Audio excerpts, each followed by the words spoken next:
Now, I'm sure that most of you know the old story about the astronaut who went far out into space and was asked on his return whether he had been to heaven and seen God.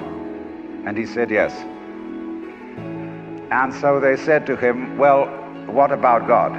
And he said, she is black. And although this is a very well-known and well-worn story, it is very profound. Because, I tell you, I knew a monk who started out in life as pretty much of an agnostic or an atheist. And then he began to read Henri Bergson, the French philosopher who proclaimed the vital force, the élan vital, and so on. And the more he read into this kind of philosophy, the more he saw that these people were really talking about God. And I've read a great deal of theological reasoning about the existence of God, and they all start out on this line. If you are intelligent and reasonable, you cannot be the product of a mechanical and meaningless universe. Figs do not grow on thistles. Grapes do not grow on thorns.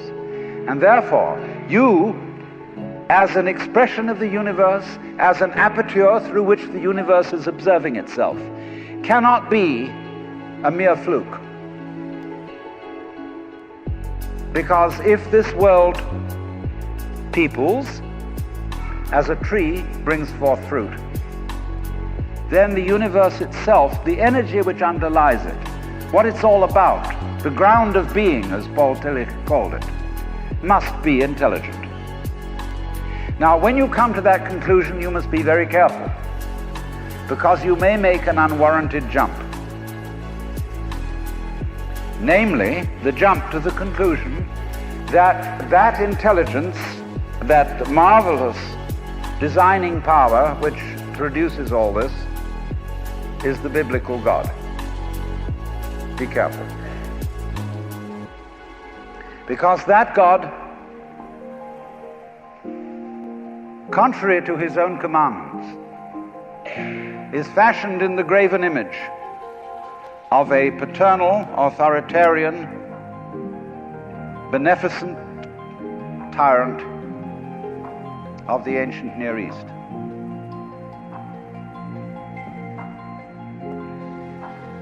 And it's very easy to fall into that trap, because it's all prepared, institutionalized in the Roman Catholic Church, in the synagogue, in the Protestant churches, all there ready for you to accept. And by the pressure of social consensus and so on, it is very natural to assume that when somebody uses the word God, it is that father figure which is intended. Because even Jesus used the analogy, the Father, for his experience of God. He had to. There was no other one available to him in his culture. But nowadays, we are in rebellion against the image of the authoritarian father. Especially this should happen in the United States, where it happens that we are a republic and not a monarchy. And if you, as a loyal citizen of this country, think that a republic is the best form of government, you can hardly believe that the universe is a monarchy. But to reject the paternalistic image of God as an idol is not necessarily to be an atheist. Although I have advocated something called atheism in the name of God. That is to say, an experience, a contact, a relationship with God, that is to say, with the ground of your being, that does not have to be embodied or expressed in any specific image. Now, theologians on the whole don't like that idea, because I find in my discourse with them that they want to be a little bit hard-nosed about the nature of God. They want to say that God has indeed a very specific nature. Ethical monotheism means that the governing power of this universe has some extremely definite opinions and rules to which our minds and acts must be conformed. And if you don't watch out, you'll go against the fundamental grain of the universe and be punished in some way.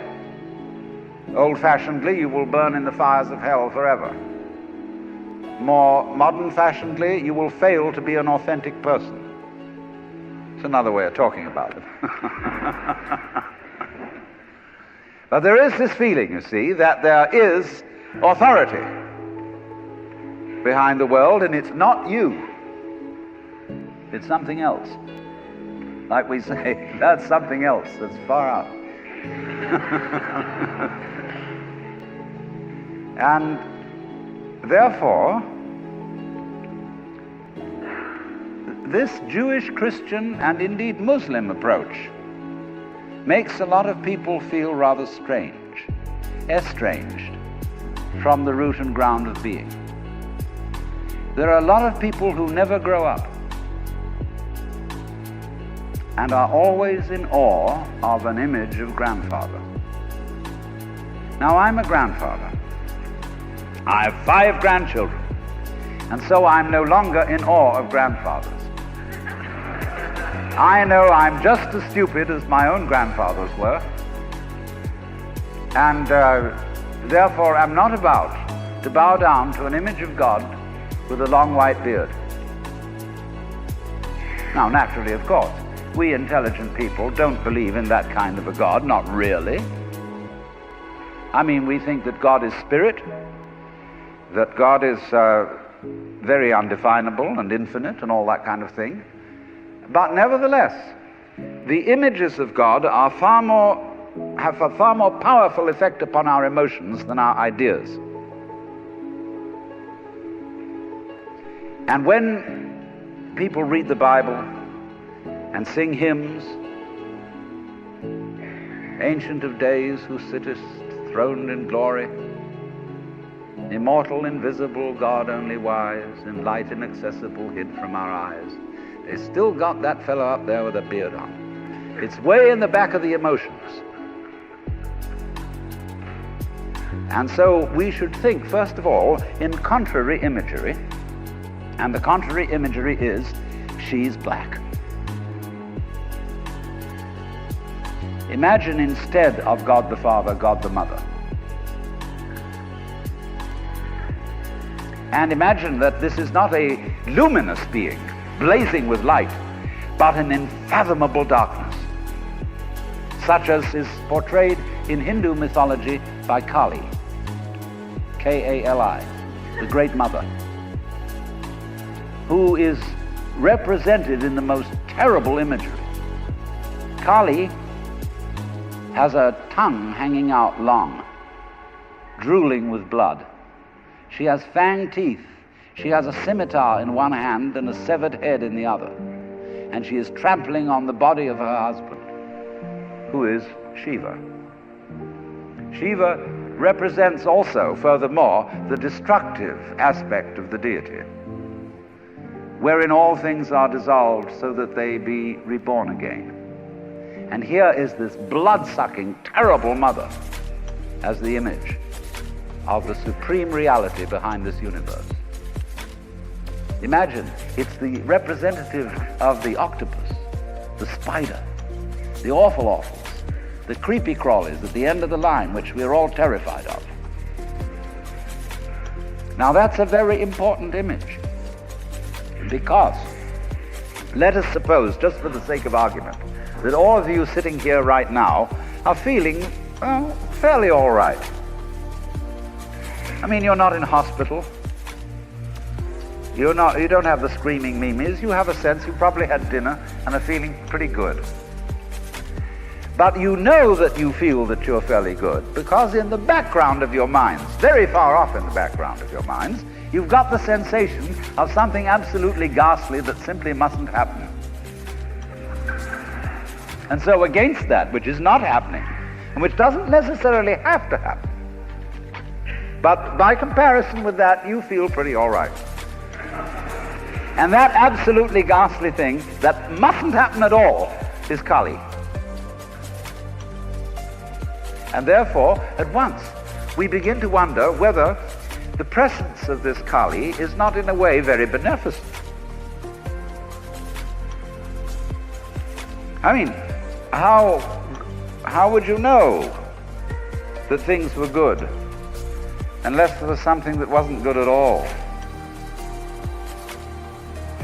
Now I'm not putting this forward as a final position. I'm only putting it forward as a variation, as a way of beginning to look at a problem and getting our minds out of their normal ruts. She's black.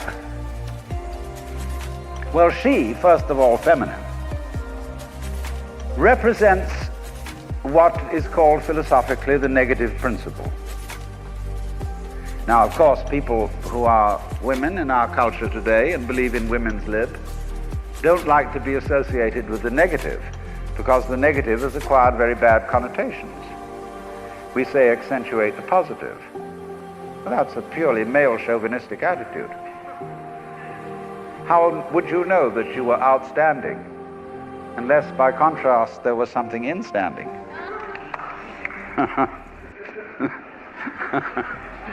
You cannot appreciate the convex without the concave. You cannot appreciate the firm without the yielding. And therefore, the so-called negativity of the feminine principle is obviously life-giving and very important. But we live in a culture which doesn't notice it. You see a painting, a drawing of a bird, and you don't notice the white paper underneath it. You see a printed book, and you think that what is important is the printing, and the page doesn't matter. And yet, if you reconsider the whole thing, how could there be visible printing without the page underlying it?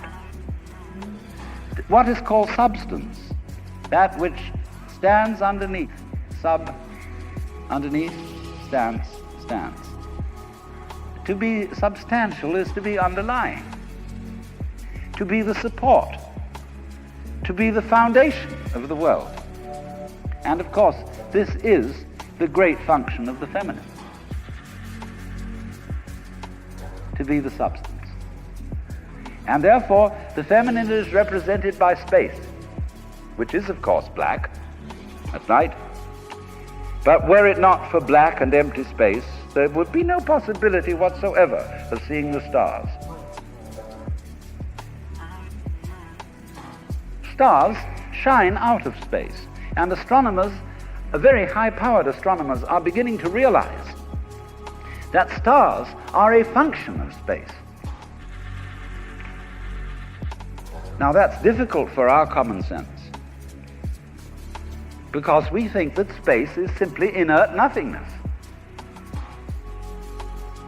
But we don't realize that space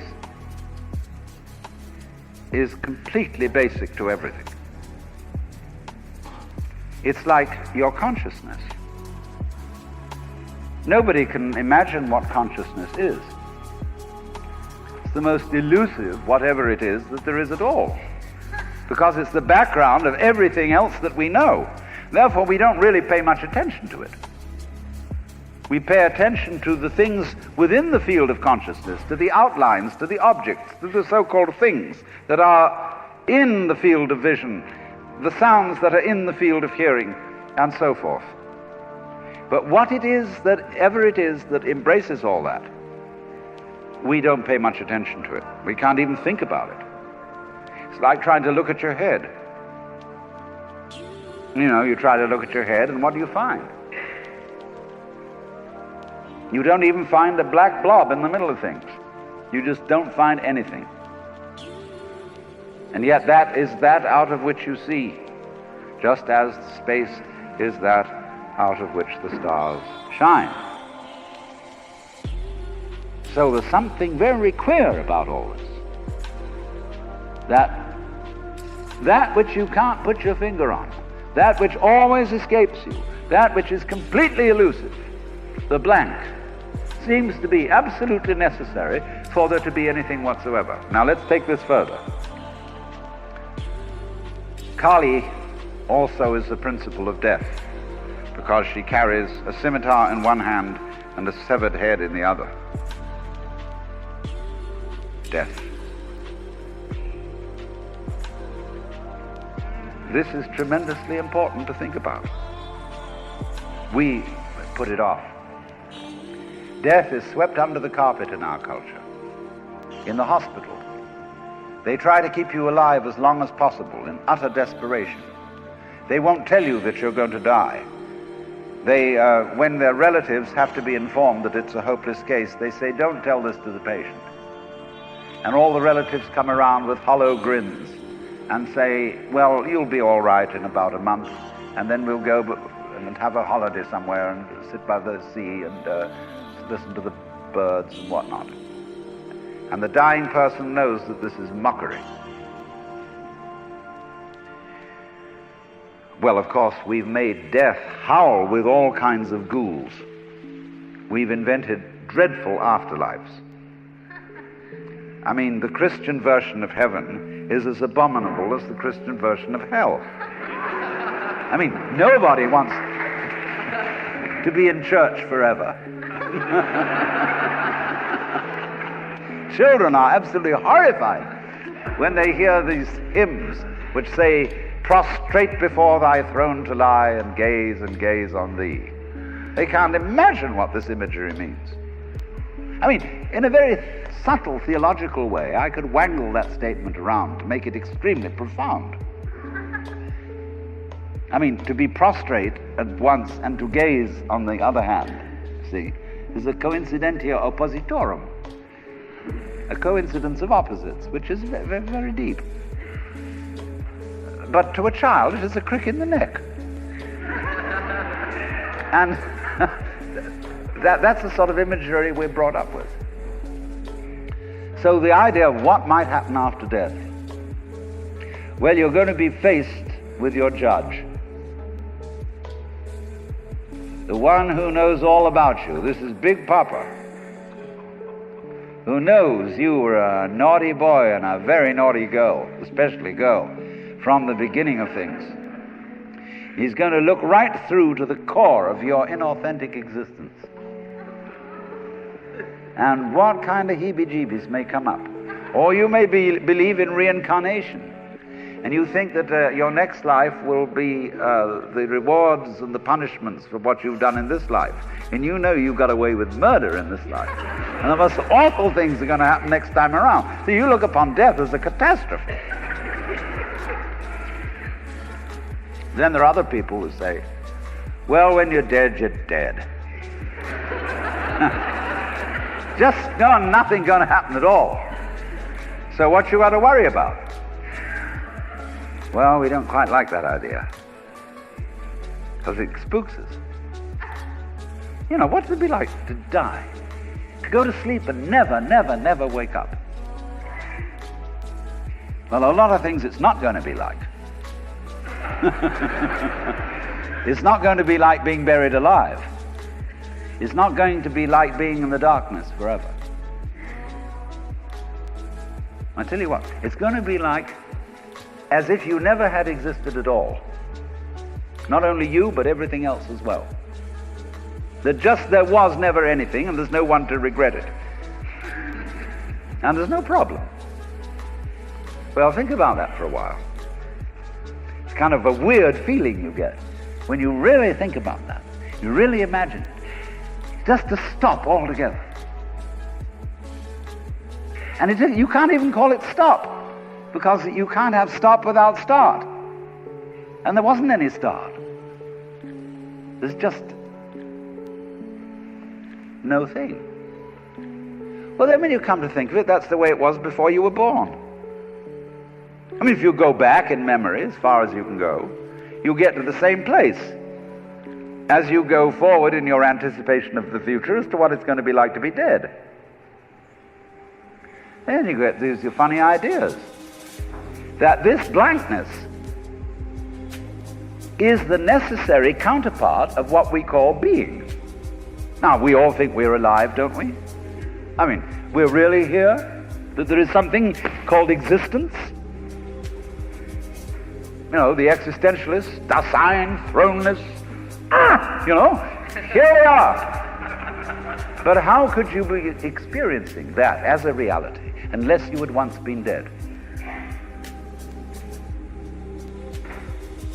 What gives us any ghost of a notion that we're here, except by contrast with the fact that we once weren't?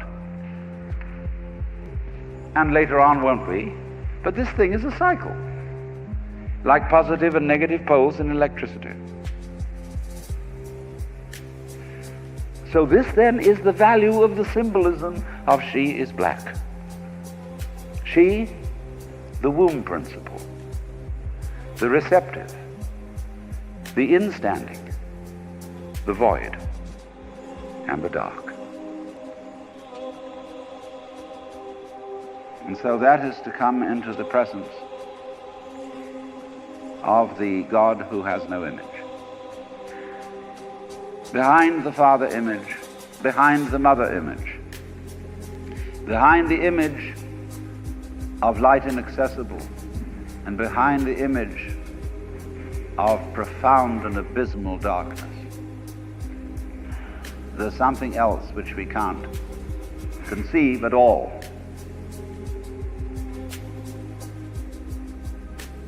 Dionysius the Areopagite called it the luminous darkness. Nagarjuna called it shunyata, the void. Shankara called it Brahman, that which can only, of which nothing at all can be said. Neti neti, beyond all conception whatsoever. And you see, that is not atheism in the formal sense of the word.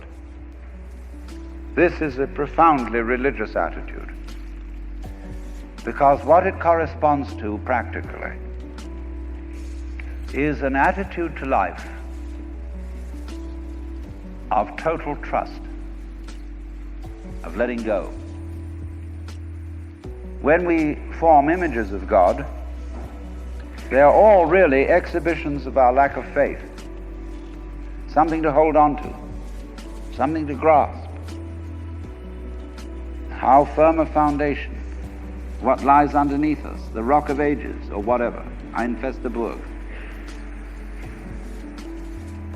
But when we don't grasp, we have the attitude of faith. If you let go of all the idols, you will of course discover that what this unknown is, which is the foundation of the universe, is precisely you. It's not the you think you are. No, it's not your opinion of yourself. It's not your idea or image of yourself. It's not the chronic sense of muscular strain, which we usually call I. You can't grasp it. Of course not. Why would you need to? Supposing you could, what would you do with it? And who would do what with it? You can never get at it. So there's that profound central mystery. And the attitude of faith is to stop chasing it. Stop grabbing it. Because if that happens, the most amazing things follow. But all these ideas of the spiritual, the godly, as this attitude of must, and we have been laid down the laws which we are bound to follow. All this jazz is not the only way of being religious and of relating to the ineffable mystery that underlies ourselves and the world.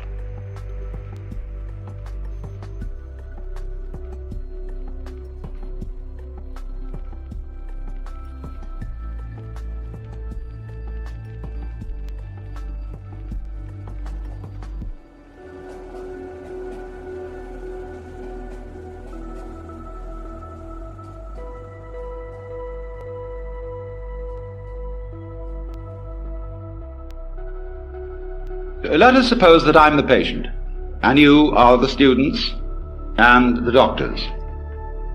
And I suffer from what you would call the delusion that I'm God. And therefore, you might want to do something about me, or with me, or humor me, or ask me questions. And so I'm perfectly willing to submit to your examination and your treatment, and invite you to help yourselves. When did you become God? Now. Will you marry me? No. God, do you sleep on your stomach or your back? Sleeping is like politics. One sleeps on the right side, and then when you're tired of that, you sleep on the left.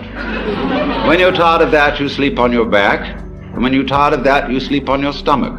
And it is thus that the world goes round. If you were God now, what were you yesterday? Now. How do you become God? You don't become God. Am I also God? Yes. Are we then the same person? No. Remember, 3 persons but 1 God.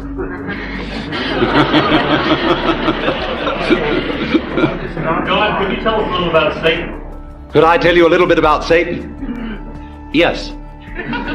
Although the matter is a little esoteric, but I told you all about it in the book of Job, where you will see that in the court of heaven, Satan is the district attorney. He is not, as Christians imagine, the enemy of heaven and the enemy of mankind. He's merely the person who sees the bad side of things and carries out the dirty work. And therefore, he saw Job and wondered whether Job really was as great a guy as he seemed to be, and suggested that God should appoint a committee of investigation to find out. And the committee did its work very thoroughly, but the case went against Satan, because it was proved in the end that Job was an honorable man. Now you notice that although we pay the salary of the district attorney, whenever there's a great criminal case before the public eye, people begin to take the side of the underdog. And the prosecutor always has less public sympathy than the defense, except in political trials. On the right hand of God, and you know the defense is always on the right hand of the judge in court, is our only mediator and advocate, which is the phrase referring to Jesus Christ our Lord. So there is the defense and there is the prosecution, and it is the function of Satan to be the prosecutor. There is a good deal more to it than that, because before all this started, as in a stage play, there was an arrangement in the green room before coming on stage in which certain things were understood, but that are only to be revealed when the curtain goes down at the end of the play. Is Job God too? Yes, but he doesn't know it. God, why do you hide from the sight of so many? Why do you hide? It's for the same reason you're hiding. God, you created Yes. man's free will. Man has free will to the extent that he knows who he is, not otherwise. Where did you get free will from? Where I got it from. Does a woman have free will too? Yes.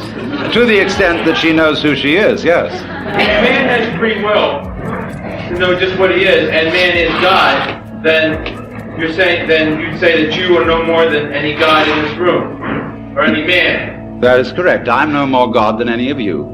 Then you only have the power to know who you are. Well, that is saying quite a bit, yes. What is not God? What is not God? There is nothing that is not God. How do you learn who you are? It's like waking up from a dream. After a while, one's experience begins to have what I would call a haven't we been here before feeling. Going round and round and round. And then you begin wondering, where am I going? And to answer that question, you have to try and find out what you want. And so I went into that very thoroughly. What do I want to happen? And, of course, as soon as you ask yourself that, you begin to fantasize. And our amazing technology is, of course, an expression of human desire for power, for what we want to achieve. So I simply set myself to thinking through how far we could go.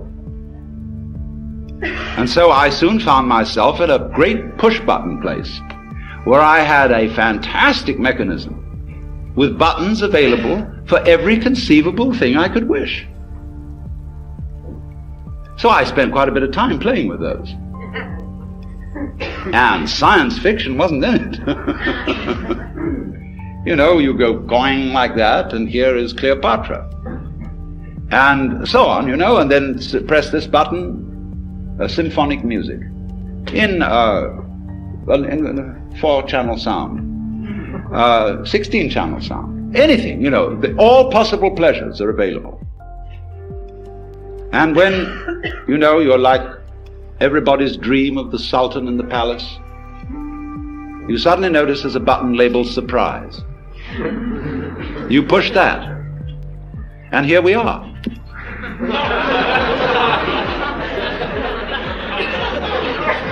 Is boredom a problem? Yes, boredom is, of course, the problem. Boredom is the other side of creativity. And the energy of creation has as that is the yang, the yin side of that energy is called boredom. Everything, of course, is fundamentally yang and yin. If you understand that, you really don't need to understand anything else.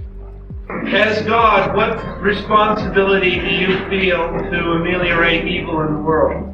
As God, what responsibility do I feel to ameliorate evil in the world? I begin with the point that I am responsible for the way the world is. If I couldn't feel that, I'd have to blame somebody else. I'm not willing to do that, because I know that under various changing circumstances it might be appropriate for me to be as big a rascal as rascals have been. Now, as to improving the world is always improving. It may look to some people slow, but it's improving even when it is declining, because the world works in an undulatory process, like a wave. It goes up and it goes down, it goes up and it goes down. And it couldn't go up all the time, because if it did, we wouldn't know that that was up. We are all God. Yes. What of the hereafter? Is there a heaven? Is there a purgatory? Is there a hell? The hereafter is, of course, now. Because if you will examine it closely, there is no when else than now. And if you want to make hell of it, you can make hell of it. If you want to make heaven of it, you can make heaven of it. Purgatory, purgatory. It's all here. Always was, always will be. Death. What is death? Death is an undulation in consciousness. How would you know you were alive unless you'd once been dead? Yes. You realize the same way that Jesus did that you're God. Why was it unnecessary for him to have material possessions and necessary for you? It wasn't unnecessary for him to have material possessions. They said of St. John the Baptist that he was an ascetic, but of Jesus, this man consorts with gluttoners and wine-bibbers and comes eating and drinking. And when the lady Mary poured precious ointment on his feet and anointed him, they said the same thing that the members of the vestry say to the minister today. Why this great expense? Couldn't it all have been sold for much money and given to the poor? Everybody's problem. It is a problem, sure. But you see, in many ways, when you get down to these very deep ethical problems, where there sure is no easy decision one way or the other, you must look at the problem from the point of view of an artist. Which way of doing this is in some sense greater? It may be better to go off with a bang than with a whimper.